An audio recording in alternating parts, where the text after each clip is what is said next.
Choices and review. Today's episode was simply wow, must watch the review. ये लेख मेरी व्यक्तिगत राय, समझ और विश्लेषण पर आधारित है, जो मैंने ड्रामा डोर एपिसोड 72 देखने के बाद बनाया है। मैं इसे एक क्रिटिकल रिव्यू के तौर पर लिख रहा हूं, जिसमें कहानी की गहराई, किरदारों का रवैया, सामाजिक सच्चाइयां, कमजोरियां, बेहतर होने की गुंजाइश और आगे क्या हो सकता है, इस पर मेरी भविष्यवाणियां शामिल हैं। मेरे नजरिए से एपिसोड 72 इस ड्रामे का अब तक का सबसे ज्यादा दर्दनाक, भावनात्मक और झकझोर देने वाला एपिसोड है। यह किस्त सिर्फ एक गलतफहमी या घरेलू झगड़े की कहानी नहीं है, बल्कि इश्क, ताकत, जुल्म और औरत के चरित्र पर लगाए जाने वाले इल्जामों की एक कड़वी सच्चाई को सामने लाती है, जो हमारे समाज में बार बार दोहराई जाती है। इस एपिसोड की सबसे बड़ी ताकत यह है कि यहां आलिया पर लगाया गया इल्जाम किसी एक इंसान की गलती नहीं, बल्कि पूरे सिस्टम की बेमी बनकर उभरता है।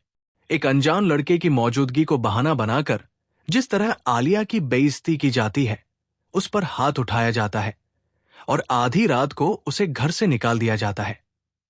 ये सारे सीन देखकर मुझे निजी तौर पर गुस्सा और बेबसी दोनों महसूस हुई।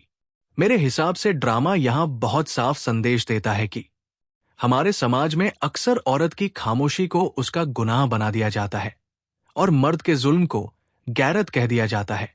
नरगिस का किरदार इस एपिसोड में मेरे लिए सबसे ज्यादा खतरनाक साबित होता है, क्योंकि वो सिर्फ नेगेटिव नहीं, बल्कि साजिशी सोच की प्रतीक है। जब ये सच्चाई सामने आती है कि वो लड़का आलिया का नहीं, बल्कि नरगिस का आशिक था और उसने पूरा इल्जाम आलिया पर डालकर खुद को बचा लिया, तो ये साफ हो जाता है कि यहां सबसे बड़ा जुर्म मोहब्बत नहीं, बल्कि ताकत का गलत इस्तेमाल है। नरगिस की मां भी कम दोषी नहीं, जो अपनी बेटी की गलती छुपाने के लिए दूसरी लड़की की जिंदगी तबाह करने से जरा भी नहीं हिचकती। आलिया की मानसिक हालत इस एपिसोड में दिल दहला देने वाली है। उसका बार बार ये कहना कि ये सब मेरे मां बाप के गुनाहों की सजा है, मेरे हिसाब से एक गहरे मानसिक जख्म को दर्शाता है।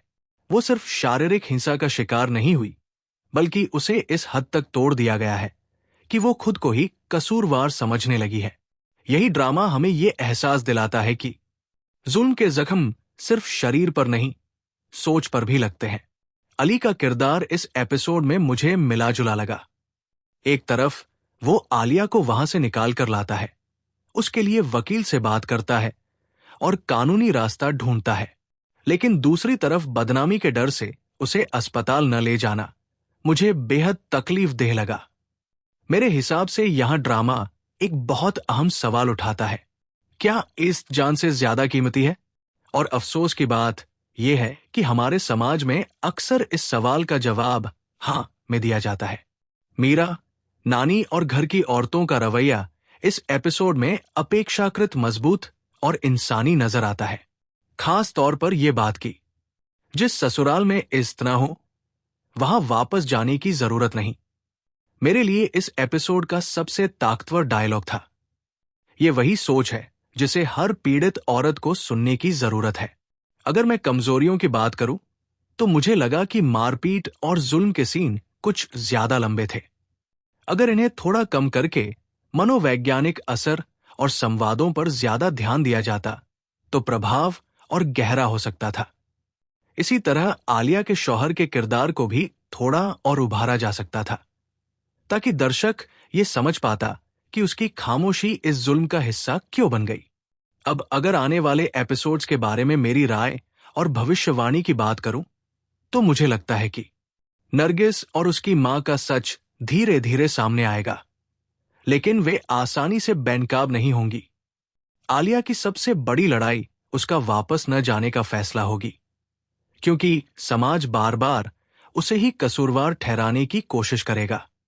अली और आलिया के रिश्ते में एक बड़ा भावनात्मक मोड़ आएगा, जहां अली को यह तय करना होगा कि वो सच में साथ देना चाहता है या सिर्फ हालात के दबाव में है। आगे चलकर यह ड्रामा इंसाफ से ज्यादा सच की कीमत पर बात करेगा और दिखाएगा कि सच बोलना सबसे खतरनाक काम क्यों होता है।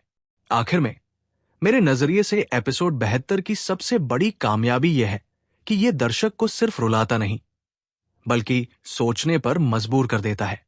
ये एपिसोड हमें एक सवाल के साथ छोड़ देता है।